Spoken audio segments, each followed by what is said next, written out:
കുറച്ച് ദിവസങ്ങളായിട്ട് എന്നെക്കുറിച്ച് തന്നെ ഞാൻ കൂലങ്കഷമായിട്ട് ഇങ്ങനെ ചിന്തിച്ചുകൊണ്ടിരിക്കുക. എനിക്ക് തോന്നിയ കാര്യം എന്താ വെച്ചാൽ കംഫർട്ട് സോൺ വിട്ട് ഒരു കളി എനിക്കില്ലാന്ന്. അങ്ങനെ അങ്ങോട്ട് വിടാൻ പറ്റില്ലല്ലോ. കംഫർട്ട് സോണും നമുക്ക് ബ്രേക്ക് ചെയ്യാം.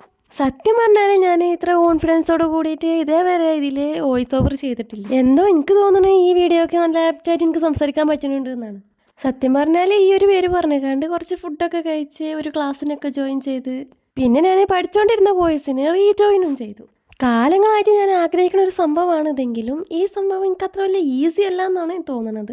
റീജോയിനിങ്ങിൻ്റെ ക്ഷീണമൊക്കെ മാറ്റാൻ വേണ്ടിയിട്ട് അമ്മൂല് കയറി കുറച്ച് ഐസ്ക്രീമൊക്കെ കണ്ടു നിന്ന് ഇപ്പോൾ കുറച്ച് ആശ്വാസമൊക്കെ തോന്നുന്നു. ഇൻ്റോടെ ഞാൻ എത്തിയപ്പോൾ ഞാൻ ഏറ്റവും കൂടുതൽ ആഗ്രഹിച്ച് ഓർഡർ ചെയ്തൊരു സംഭവമാണ് എനിക്ക് കൈ കിട്ടിയത്. ഏതൊരു ആർട്ടിസ്റ്റിനും ഈ ഹിമി ബ്രാൻഡ് എന്തായാലും ഒരു dream ആയിക്കാറും.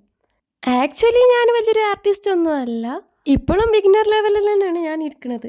Still I try to make as perfect as possible. ഈ സംഭവങ്ങളൊക്കെ ഞാൻ എൻ്റെ വിഷ് ലിസ്റ്റിൽ എന്നോ ആഡാക്കി വെച്ച സാധനങ്ങളാണ്. അതുകൊണ്ട് തന്നെ ഇത് തുറക്കുമ്പോഴുള്ള എൻ്റെ ഹാപ്പിനെസ് എനിക്ക് പറയാൻ കഴിയണില്ല, അത്രക്കുണ്ട്. ശരിക്കും പറഞ്ഞാൽ ഈ ഡ്രോയിങ്ങിനെ കുറിച്ച് അറിയാത്തയും താല്പര്യമില്ലാത്ത ആൾക്കാർക്ക് ഇത് കാണുമ്പോൾ അത് വലിയൊരു സംഭവമേ ആവില്ല. ഇതെന്താ ഇങ്ങനെയൊക്കെ പറയണമെന്നൊക്കെ വിചാരിക്കും, ഭയങ്കര ഹൈപ്പാണല്ലോ എന്നൊക്കെ. പക്ഷേ ഇത് ശരിക്കും ഈ ആർട്ടിസ്റ്റായ ആൾക്കാർക്ക് മനസ്സിലാവും ഇതിൻ്റെ ഒരു ഇതെങ്ങനെയാണെന്ന്. ഇതിങ്ങനെ തുറക്കുമ്പോൾ കൈമിലൊക്കെ നിറയെ കളറാവണുണ്ടെന്നുണ്ടെങ്കിലും സ്റ്റിൽ ഞാനിത് നല്ലോണം എൻജോയ് ചെയ്യുന്നുണ്ട് കേട്ടോ. പിന്നെ എൻ്റെ അടുത്ത് കുറേ ക്യാൻവാസുകളുണ്ടായിരുന്നു, കുഞ്ഞു കുറേ ക്യാൻവാസുകളുണ്ടായിരുന്നു. അപ്പോൾ അതിൽ ഏതിലെങ്കിലും ഒന്നിൽ ഒരു ഡ്രോയിങ് ചെയ്ത് നോക്കാന്നുള്ള ഒരു മൈൻഡ് സെറ്റായിരുന്നു ഇത് തുറന്നപ്പോൾ. അങ്ങനെ പിൻട്രസ്റ്റൊക്കെ തപ്പി തിരഞ്ഞ് ഞാൻ എനിക്ക് പറ്റിയൊരു ഡ്രോയിങ് സെലക്ട് ചെയ്ത് അങ്ങനെ ലാസ്റ്റ് എനിക്ക് ഇഷ്ടമായ ഒരു പിക്ക് മഷ്റൂം വരക്കാമെന്നായിരുന്നു.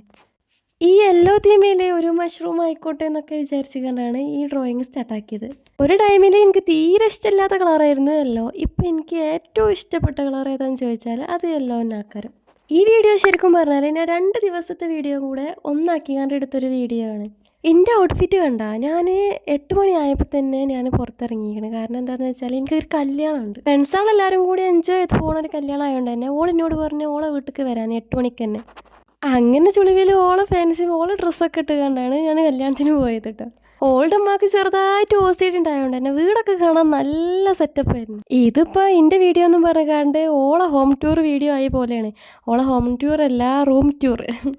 ഓളെ റൂമിൽ വെറൈറ്റിക്ക് അളമാറിൻ്റെ ഉള്ളിലാണ് ഡ്രസ്സിങ് റൂമൊക്കെ ഉള്ളത്, പിന്നെ ബാത്റൂമൊക്കെ ഉള്ളത്.